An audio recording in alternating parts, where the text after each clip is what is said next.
भाइयों बहनों को कनेक्टिविटी,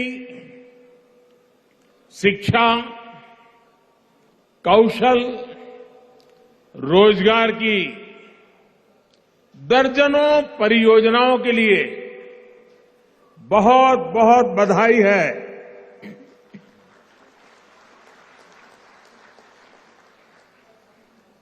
भाइयों और बहनों, ये संयोग ही है कि आज जब फुटबॉल वर्ल्ड कप का फाइनल हो रहा है, तब मैं यहां फुटबॉल के मैदान में ही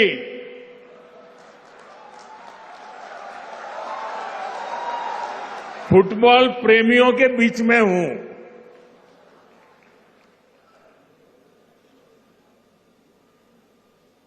उस तरफ फुटबॉल की स्पर्धा चल रही है और हम फुटबॉल के मैदान में विकास की स्पर्धा कर रहे हैं।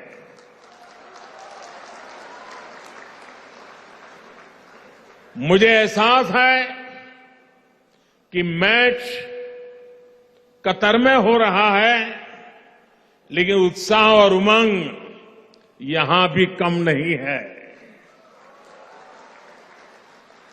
और साथियों, जब फुटबॉल के मैदान में हूं और फुटबॉल फीवर चारों तरफ है, तो क्यों ना हम फुटबॉल की परिभाषा में ही बात करें, फुटबॉल का ही उदाहरण देके बात करें।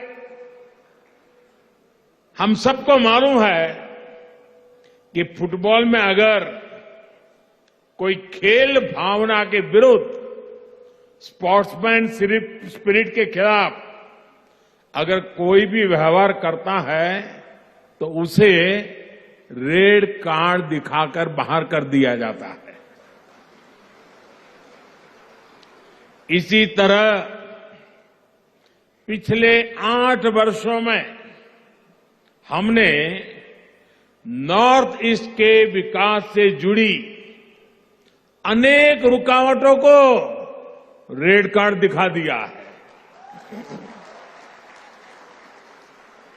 भ्रष्टाचार, भेदभाव, भाई भतीजावाद, हिंसा, प्रोजेक्टों को लटकाना भटकाना, वोट बैंक की राजनीति को बाहर करने के लिए हम ईमानदारी से प्रयास कर रहे हैं। लेकिन आप भी जानते हैं, देश भी जानता है, इन बुराइयों की, बीमारियों की जड़ें बहुत गहरी है।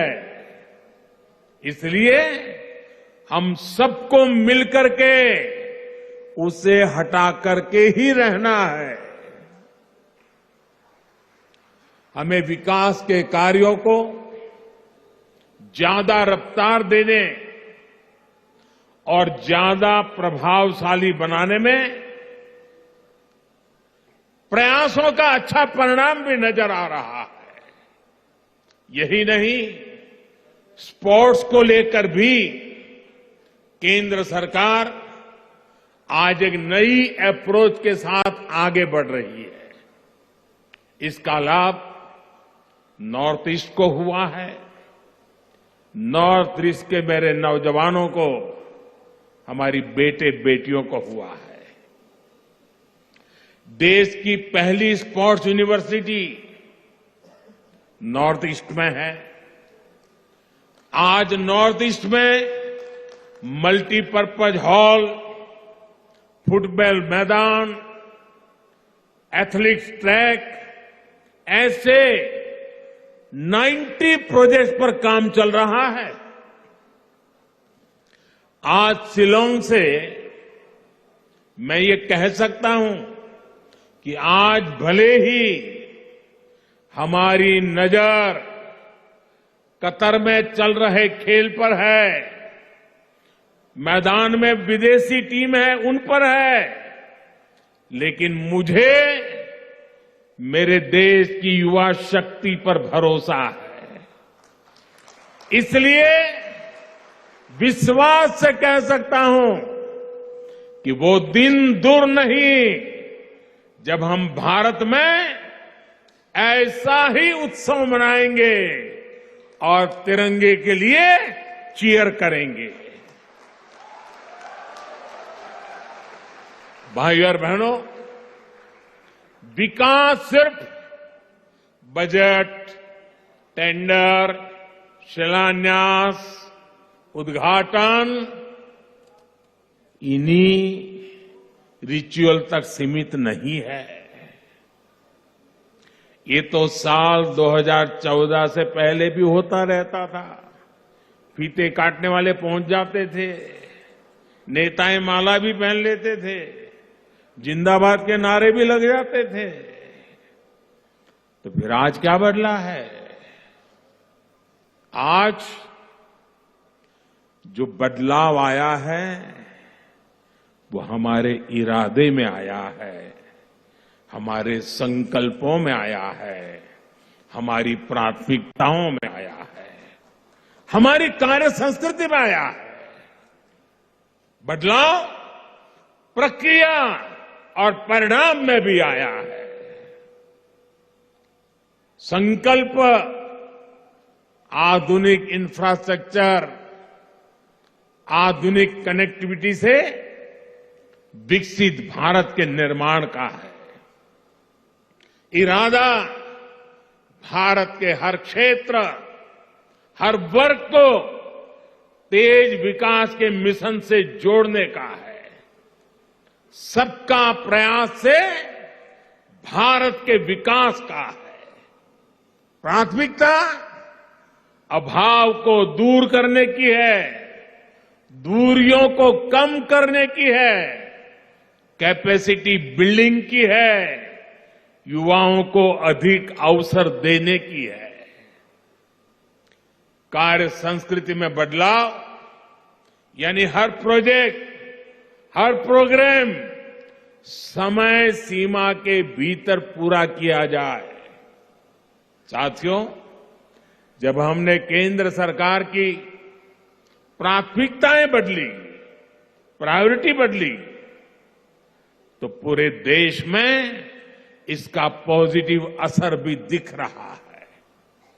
इस वर्ष देश में 7 लाख करोड़ रुपए, ये आंकड़ा मेघालय के भाई बहन याद रखना, नॉर्थ ईस्ट के मेरे भाई बहन याद रखना, सिर्फ इंफ्रास्ट्रक्चर के लिए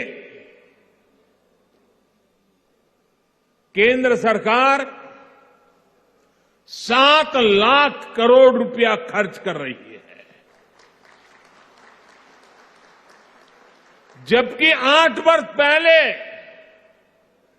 ये खर्च 2 लाख करोड़ रुपए से भी कम था।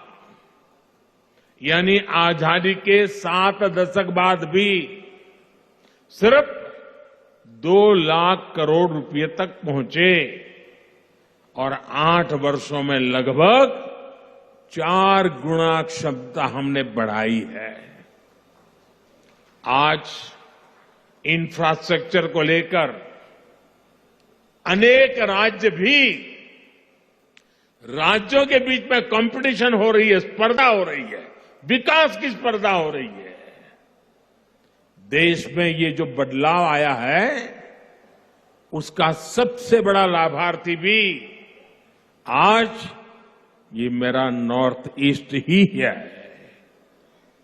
शिलांग सहित नॉर्थ ईस्ट की सभी राजधानियां रेल सेवा से जुड़े, इसके लिए तेजी से काम चल रहा है।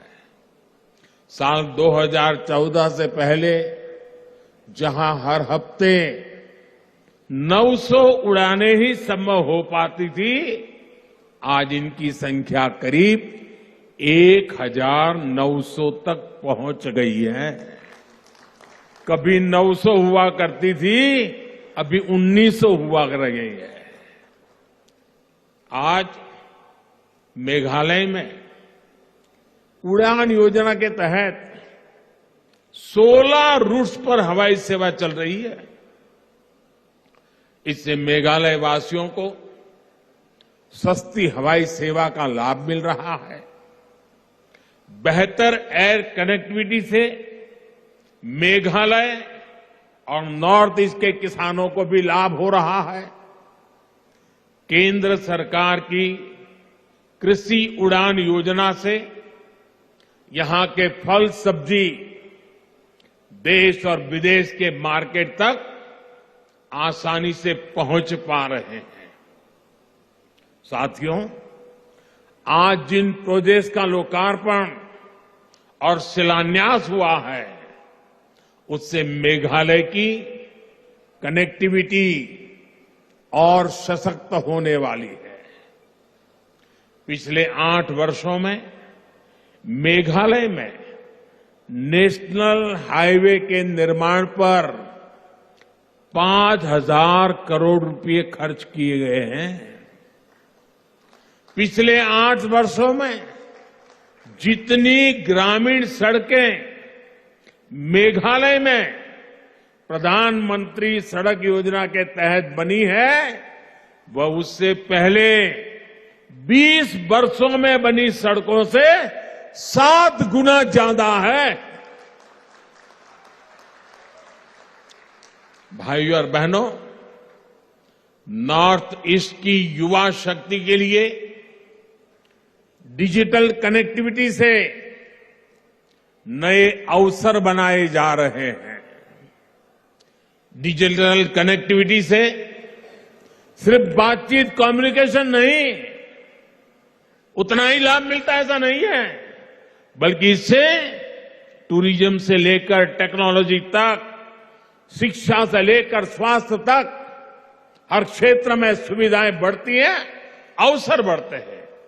साथ ही विश्व में तेजी से उभरती डिजिटल अर्थव्यवस्था का सामर्थ्य भी इससे बढ़ता है। 2014 की तुलना में नॉर्थ ईस्ट में ऑप्टिकल फाइबर की कवरेज लगभग 4 गुना बढ़ी है। वहीं मेघालय में ये वृद्धि 5 गुना से अधिक है। नॉर्थ ईस्ट के कोने कोने तक बेहतर मोबाइल कनेक्टिविटी पहुंचे, उसके लिए 6,000 मोबाइल टावर लगाए जा रहे हैं। इस पर 5,000 करोड़ रुपए से अधिक खर्च किया जा रहा है। आज मेघालय में अनेक 4G मोबाइल टावर्स का लोकार्पण इन प्रयासों को गति देगा। ये इंफ्रास्ट्रक्चर यहां के युवाओं को नए अवसर देने वाला है। मेघालय में IIM का लोकार्पण और टेक्नोलॉजी पार्क का शिलान्यास भी पढ़ाई और कमाई के अवसरों का विस्तार करेगा। आज नॉर्थ ईस्ट के आदिवासी क्षेत्रों में 150 से अधिक एकलव्य मॉडल स्कूल बनाए जा रहे हैं। इसमें से 39 मेघालय में है। दूसरी तरफ IIM जैसे प्रोफेशनल एजुकेशन के संस्थानों से युवाओं को प्रोफेशनल एजुकेशन का लाभ भी यही मिलने वाला है। भाइयों और बहनों, नॉर्थ ईस्ट के विकास के लिए भाजपा की एनडीए की सरकार पूरी ईमानदारी से काम कर रही है।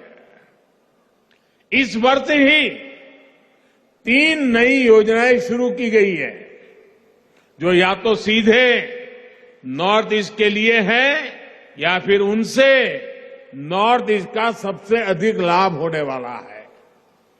पर्वतमाला योजना के तहत रॉपवे का नेटवर्क बनाया जा रहा है। इससे नॉर्थ ईस्ट के प्रसिद्ध पर्यटन स्थलों में सुविधा बढ़ेगी और टूरिज्म का विकास भी होगा। पीएम डिवाइन योजना तो नॉर्थ ईस्ट के विकास को नई गति देने वाली है।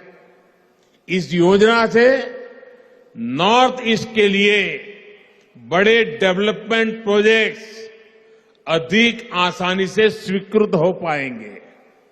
यहां महिलाओं और युवाओं की आजीविका के साधन विकसित होंगे। पीएम डिवाइन के तहत आने वाले 3-4 साल के लिए 6,000 करोड़ रुपए का बजट तय किया जा चुका है। भाइयों और बहनों, लंबे समय तक जिन दलों की सरकारें रही, उनकी नॉर्थ ईस्ट के लिए डिवाइड की सोच थी और हम डिवाइन का इरादा लेकर आए हैं। अलग अलग समुदाय हो या फिर अलग अलग क्षेत्र, हम हर प्रकार के डिवीजन को दूर कर रहे हैं। आज नॉर्थ ईस्ट में हम विवादों के बॉर्डर नहीं, बल्कि विकास के कॉरिडोर बना रहे हैं, उस पर बल दे रहे हैं। बीते 8 वर्षों में अनेक संगठनों ने हिंसा का रास्ता छोड़ा है, स्थायी शांति की राह पकड़ी है। नॉर्थ ईस्ट में आस्था की आवश्यकता ना पड़े, इसके लगातार राज्य सरकारों के साथ मिलकर स्थितियों को सुधारा जा रहा है। यही नहीं, राज्यों के बीच सीमाओं को लेकर भी दशकों से जो विवाद चल रहे थे, उनको सुलझाया जा रहा है। साथियों, हमारे लिए नॉर्थ ईस्ट, हमारे बॉर्डर एरिया आखिरी छोर नहीं, बल्कि सुरक्षा और समृद्धि के गेटवे है। राष्ट्र की रक्षा भी यहीं से सुनिश्चित होती है और दूसरे देशों से व्यापार कारोबार भी यहीं से होता है। इसलिए एक और महत्वपूर्ण योजना है जिसका लाभ नॉर्थ ईस्ट के राज्यों को होने वाला है। वो योजना है वाइब्रेंट बॉर्डर विलेज बनाना। इसके तहत सीमावर्ती गांवों में बेहतर सुविधाएं विकसित की जाएगी। लंबे समय तक देश में ये सोच रही है कि बॉर्डर एरिया में विकास होगा, कनेक्टिविटी बढ़ेगी तो दुश्मन को फायदा होगा, ये सोचा जाता था। मैं तो कल्पना भी नहीं कर सकता हूं, क्या ऐसा भी कभी सोचा जा सकता है? पहले की सरकार की सोच के कारण नॉर्थ ईस्ट समेत देश के सभी सीमावर्ती क्षेत्रों में कनेक्टिविटी बेहतर नहीं हो पाई है। लेकिन आज डंके की चोट पर बॉर्डर पर नई सड़कें, नई टनल, नए पुल, नई रेल लाइन, नए एयर स्ट्रिप, जो भी आवश्यक है, एक के बाद एक उसके निर्माण का काम तेज गति से चल रहा है। जो सीमावर्ती गांव कभी वीरान हुआ करते थे, हम उन्हें वाइब्रेंट बनाने में जुटे हैं। जो गति हमारे शहरों के लिए महत्वपूर्ण है, हमारे बॉर्डर पर भी वही गति होनी आवश्यक है। इससे यहां टूरिज्म भी बढ़ेगा और जो लोग गांव छोड़कर गए हैं, वे भी वापस लौटकर आएंगे। साथियों, पिछले साल मुझे वेटिकन सिटी जाने का अवसर मिला, जहां मेरी मुलाकात हिज होलीनेस द पोप से हुई। मैंने उन्हें भारत आने का न्योता भी दिया है। इस मुलाकात ने मेरे मन पर गहरा प्रभाव छोड़ा। हम दोनों ने उन चुनौतियों पर चर्चा की जिनसे आज पूरी मानवता जूझ रही है। एकता और समरसता की भावना से कैसे सबका कल्याण हो सकता है, इस पर एकजुट प्रयासों के लिए सहमति बनी। इसी भाव को हमें सशक्त करना है। साथियों, शांति और विकास की राजनीति का सबसे अधिक लाभ हमारे जनजातीय समाज को हुआ है। आदिवासी समाज की परंपरा, भाषा, भूषा, संस्कृति को बनाए रखते हुए आदिवासी क्षेत्रों का विकास सरकार की प्राथमिकता है। इसलिए बांस की कटाई पर जो प्रतिबंध था उसे हमने हटा दिया। इससे बांस से जुड़े आदिवासी उत्पादों के निर्माण को बल मिला। वनों से प्राप्त उपज में वैल्यू एडिशन के लिए नॉर्थ ईस्ट में 850 वनधन केंद्र स्थापित किए जा चुके हैं। इनसे अनेक सेल्फ हेल्प ग्रुप जुड़े हैं, जिनमें अनेक हमारी माताएं बहनें काम कर रही है। यही नहीं, घर, पानी, बिजली, गैस जैसे सोशल इंफ्रास्ट्रक्चर का भी नॉर्थ ईस्ट को सबसे अधिक लाभ हुआ है। बीते वर्षों में मेघालय में 2 लाख घरों तक पहली बार बिजली पहुंची है। गरीबों के लिए लगभग 70,000 घर स्वीकृत हुए हैं। लगभग 3 लाख परिवारों को पहली बार नल से जल की सुविधा मिली है। ऐसी सुविधाओं के सबसे बड़े लाभार्थी हमारे आदिवासी भाई बहन हैं। साथियों, नॉर्थ ईस्ट में तेज विकास की ये धारा ऐसे ही प्रवाहित होती रहे, इसके लिए आपका आशीर्वाद हमारी ऊर्जा है। अभी कुछ ही दिनों में क्रिसमस का पर्व आ रहा है, ये त्योहार आ रहा है। आप सभी को आज जब मैं नॉर्थ ईस्ट आया हूं तो इसी धरती से सभी देशवासियों को, सभी मेरे नॉर्थ ईस्ट के भाई बहनों को आने वाले क्रिसमस के त्योहार की अनेक अनेक शुभकामनाएं देता हूं।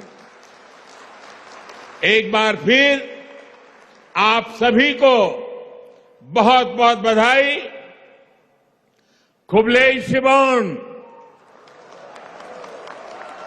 मितेला।